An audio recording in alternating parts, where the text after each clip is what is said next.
ছাত্রলীগের রাজনীতি নিষিদ্ধ করেছে। তা এখন আওয়ামী লীগের যেই ফেসিবাজি চরিত্র এবং তাদের যেই কর্মকাণ্ড গত 15 বছরে, এটা যদিও কোনো সার্ভে নাই, আমি জানি না বাংলাদেশের অনেক মানুষই মনে হয় আওয়ামী লীগের রাজনীতির নামে যেগুলো করে আর আওয়ামী লীগ সেগুলোর মানে পুনরায় দেখতে চায় না। তারা জানে যে আওয়ামী লীগ যদি কোনো না কোনো ফর্মে যদি কোনো জায়গায় বসে সে একই আচরণই করবে।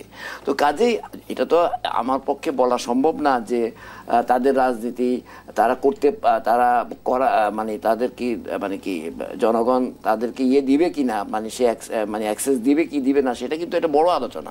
এখানে কিন্তু রাজনৈতিক দলগুলো শুধু ছাত্রদের কাছ থেকে শোনা যায় যে আওয়ামী লীগের রাজনীতি নিষিদ্ধ করতে হবে, তাদেরকে আর কোনোভাবেই বাংলাদেশের মাটিতে তাদেরকে এবং নিশ্চিহ্ন করে দিতে হবে, তারা এইভাবে কথা বলে।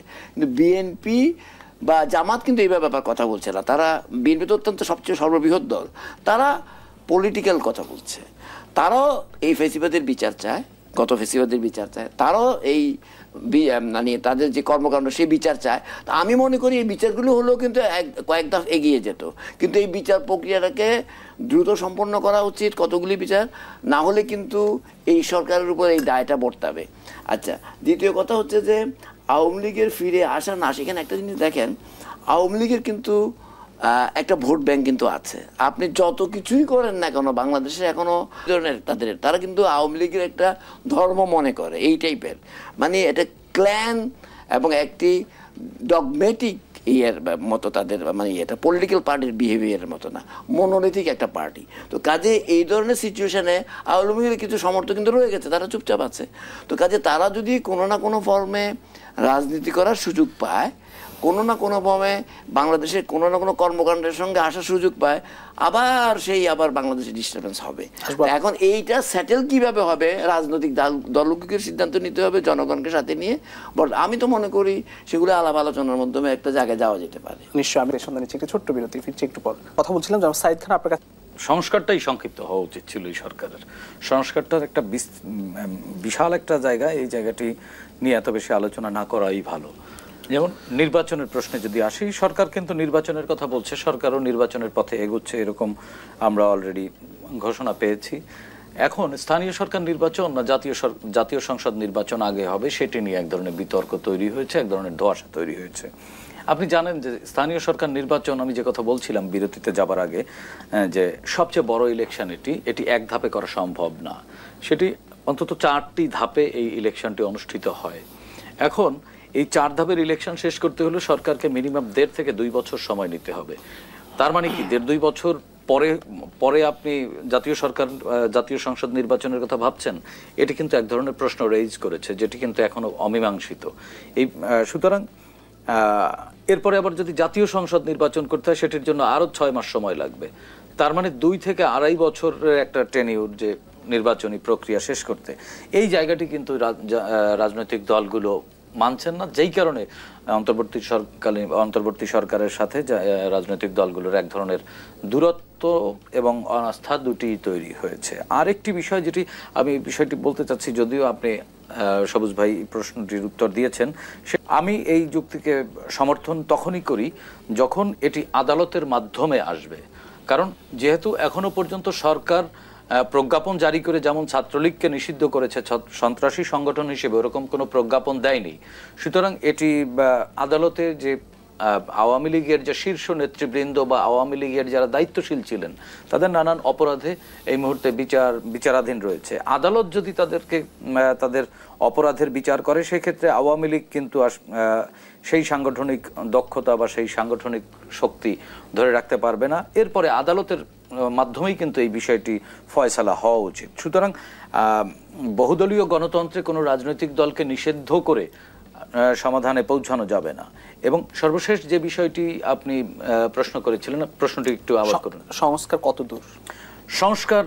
সংস্কার আসলে চলমান, সংস্কার চলবে, 100 বছর পরেও চলবে, কিন্তু সংস্কার সীমিত করা উচিত। সংস্কারের প্রক্রিয়া এগুচ্ছে, যে গতিতে এগুচ্ছে, একটুও সংস্কার হবে বলে আমার মনে হয় না।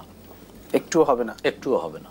জি, আমি একটু জনাব কামালউদ্দিন সবুজ আপনার কাছে আসতে চাই। আমি একটু ছাত্রদের নতুন দল আজকে বা 2-1 দিনের মধ্যে তাদের আত্মপ্রকাশ ঘটতে যাচ্ছে। বৈষম্য বিরোধী ছাত্ররা যারা জুলাই আগস্টে নেতৃত্ব দিয়েছিল সে আন্দোলনে বা বিপ্লবে, তারাই একটি নতুন প্ল্যাটফর্ম খুলতে যাচ্ছে।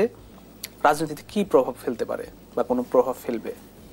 সরকারে থেকে সরকারের প্যাট্রোনাইজেশন নিয়ে রাজনৈতিক দল গঠন করা উচিত না, সেটা তো যৌক্তিকভাবেই বলেছে।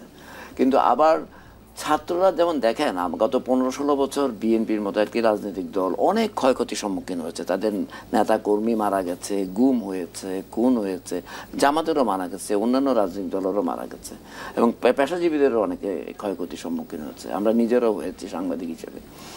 কাজেই ছাত্ররা যে একটা যেটা সম্ভবত নাগরিক শক্তি হিসেবে আসছে, যেটা যতটুকু নাগরিক কমিটি, সেটা যদি এই যে আশা, এটা আমার মনে হয় না, আমার মনে করি সবাই স্বাগত জানিয়েছে এবং তাকে থাকার দরকারও আছে বলে মনে করি। এই জন্য দরকার আছে যে সরকার, পতিত সরকারের কথা, তারা যেভাবে পতিত সরকারের বিরুদ্ধে অবস্থান নিয়েছে এবং এখনও যেসব কথাবার্তা বলছে, এইগুলোরও কিন্তু অনেক সমর্থক আছে বাংলাদেশে। এটা যেহেতু বিএনপি একটা বড় রাজনৈতিক দল, তারা একটা গণতান্ত্রিক দল, তারা একটা ম্যাচিউর রাজনীতি, তারা তো রাজনৈতিক ভাষায় কথা বলবে। কিন্তু আমার কথাটা হচ্ছে সকল স্টেক হোল্ডার, বিএনপি, জামাত, ছাত্র এবং যারা ইসলামিক দলগুলো আছে, কিন্তু বামপন্থী দলগুলি আছে, সবাই আমি মনে করি আপনার তাদের যে নির্বাচনের প্রশ্নে, কারণ ছাত্ররা যে রাজনীতি করছে তারা কিন্তু নির্বাচনকে আপাতত সামনে রেখে, বা তারা হয়তো ভবিষ্যতের অনেক কিছু চিন্তা করছে, আগামীর বাংলাদেশের যে স্বপ্ন দেখছে, তারা কতটুকু করতে পারবে কি পারবে না সেটা এটা এখনও বলার সময় আসেনি। কিন্তু আমি মনে করি যে যেহেতু বিএনপি একটি বড় রাজনৈতিক দল, তাদের দীর্ঘ এসব রাজনৈতিক দলে কি হয়েছে কি অনেক অভিজ্ঞতা সম্পন্ন রাজনীতিবিদরা আছে, তো এরা কিন্তু তরুণ বয়সে, কাজে তাদের অভিজ্ঞতার কিন্তু ঘাটতি আছে। এই যে একটা জায়গা, এই জায়গাটার মধ্যে আমি মনে করি সমন্বয়ের রাজনীতিটা তারা করতে পারে ইচ্ছা করলে। বিএনপিরও একটা আপনার আছে, মানে কি ধরনের সমন্বয়? আমি বলছি যে অভিজ্ঞতা, তাদের অভিজ্ঞতাটা অত নাই। এই যে একটা রাজনীতি, মানে দেশ পরিচালনা করার জন্য আপনি যদি এমপি হন, কালকে আপনি যদি মন্ত্রী হন, তাহলে দেশ পরিচালনা করার ব্যাপারটা আসে, রাজনীতি করতে গেলে অভিজ্ঞতার ব্যাপারটা আসে। এই জায়গার মধ্যে তাদের এক্সচেঞ্জ থাকা উচিত, এটা আমি মনে করি। বিভিন্ন, শুধু বিএনপি না, বিভিন্ন রাজনীতি দলের সঙ্গে তাদের ছাত্রদের রাজনীতি, তাদের হয়তো আদর্শ নিশ্চয়ই ম্যানিফেস্টোতে তাদের থাকবে, সেটা তাদেরটা পাল। কিন্তু এই যে অভিজ্ঞতা এবং এই যে তাদের মানে ভবিষ্যতে যে তাদের যে ভাবনা, রাজনৈতিক ভাবনা, সেটাকে ভালো করার জন্য কিন্তু এই জিনিসগুলি তাদের দরকার আছে। তো কাজেই আমি মনে করি যে তারা যে আওয়ামী লীগকে আসতে দিতে চায় না রাজনীতিতে, বা এইগুলি যদি এই বিএনপি সহ, জামাত সহ এবং ছাত্রদল সহ সবাই রাজনৈতিক দলগুলি যদি রাজনৈতিকভাবে যদি কর্মকাণ্ড পরিচালনা করে, আওয়ামী লীগ কিন্তু অনেকভাবেই কিন্তু মানে আপনার হয়ে যাবে, অনেক একবারে মিনিমাইজড, তারা কিন্তু একদম চলে যাবে মানে রাজনৈতিকভাবে। আর একটা হলো বিচার, যেটা আদালতের মাধ্যমে, যেটা মানে বিচারের প্রক্রিয়ার মাধ্যমে, দুইভাবে যদি তারা করতে পারবে, রাজনৈতিকভাবে এবং মানে মাধ্যমে, বিচারের মাধ্যমে, তাহলে আমার মনে হয় আওয়ামী লীগের রাজনীতি যেটা বলে, আমি যেটা বললাম আগে, যে মানুষ যেটা অপছন্দ করছে, সেখানে তারা খুব বেশি সুবিধা করতে পারবে না। তাহলে আপনি ফেসিবাদী আচরণও হইল না, কোনো ধরনের অগণতান্ত্রিক আচরণও হইল না, আবার যে আওয়ামী লীগের যে মানুষ, বেশিরভাগ মানুষ চায় না, সেই জিনিসটাও আপনার কাছাকাছি যেতে পারলেন। ধন্যবাদ। জনাব সাইদ খান, আপনার কাছে একই রকম প্রশ্ন, যে ছাত্রদের নেতৃত্ব পরিণত করেছিল শেখ হাসিনা সরকার, সেখানে দেখেন আওয়ামী লীগ কিন্তু ছিল না, গত 10 বছরে কিন্তু আওয়ামী লীগ ছিল না। বিরোধী রাজনৈতিক দলকে দমন পীড়ন করে একেবারে শেষ করে দেবার জন্য যা যা করবার সবই করেছে। ইনফ্যাক্ট প্রতিপক্ষকে ধ্বংস করতে গিয়ে কিন্তু নিজেই আমলা নির্ভর হয়ে এবং এই যে আইনশৃঙ্খলা বাহিনী নির্ভর হয়ে তিনি কিন্তু নিজের রাজনৈতিক দল আওয়ামী লীগকেও শেষ করে দিয়েছেন। এই যে বিরাট একটি রাজনৈতিক শূন্যতা তৈরি হয়েছে, এই শূন্যতা পূরণ করবার জন্য গণতান্ত্রিক রাষ্ট্রের গণতান্ত্রিক শক্তি হিসেবে এই ছাত্ররা যদি নতুন রাজনৈতিক দল নিয়ে আসে, সেটিকে আমি নাগরিক হিসেবে সাধুবাদ জানাই। এবং আমি ছাত্রদের প্রতি আহ্বান জানাবো, তারা যেন সুষ্ঠু ধারার রাজনীতি করে বিকশিত হয় এবং বড় শক্তি, বড় রাজনৈতিক একটি প্ল্যাটফর্ম হয়, এবং সেটি হবার সুযোগ রয়েছে। কারণ গত 15 বছরের দুঃশাসন দেখে দেখে সাধারণ নাগরিকরা কিন্তু ক্ষুব্ধ, এক ধরনের রাজনীতি বিমুখ হয়ে গেছে। সেই জায়গা থেকে জুলাই গণ অভ্যুত্থানের মাধ্যমে এই দেশের প্রতি দায়বদ্ধতার জায়গা থেকে এবং দেশপ্রেমের জায়গা থেকে একটি প্রজন্মের মধ্যে কিন্তু দারুণ রাজনৈতিক সচেতনতা। রাজনীতি কি সুস্থ ধারা ছিল এবং গত 15 বছর তো রাজনীতি ছিল না, কিন্তু জুলাই গণ অভ্যুত্থানে কিন্তু দেশপ্রেমের জায়গা থেকে একটি প্রজন্ম যে ঘুরে দাঁড়িয়েছে, রুখে দিয়েছে দুঃশাসনকে, সেই জায়গাটি কিন্তু রাজনৈতিক, সেটিই কিন্তু একটি রাজনীতি। আপনি জনগণের আকাঙ্ক্ষার কথা বলছেন, কিন্তু মানুষের কিন্তু সুস্থ সংস্কৃতির রাজনীতির আকাঙ্ক্ষাও কিন্তু এখন ছাত্ররা যদি সেদিকে ফিরছে, এখন ছাত্ররা যদি সুষ্ঠু ধারার রাজনীতি করতে পারে, এবং বিএনপি জামাত সহ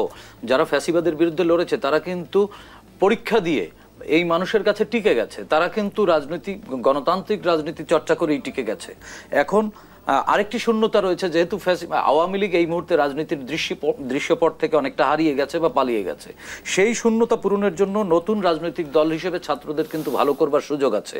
এবং সবুজ ভাই যেটি বললেন যে সরকারে থেকে যেটি বিভিন্ন রাজনৈতিক দলের পক্ষ থেকে অভিযোগ তোলা হয়েছে, আমি মনে করি যে সরকারের কোনো প্রকার পৃষ্ঠপোষকতা ছাড়াও যদি ছাত্ররা নতুন রাজনৈতিক প্ল্যাটফর্ম গঠন করে, আমি নাগরিক হিসেবে সেটিকে অবশ্যই সমর্থন জানাই এবং গণতান্ত্রিক শক্তি হিসেবে তারা ভালো করবে বলে আমি বিশ্বাস করি। জি।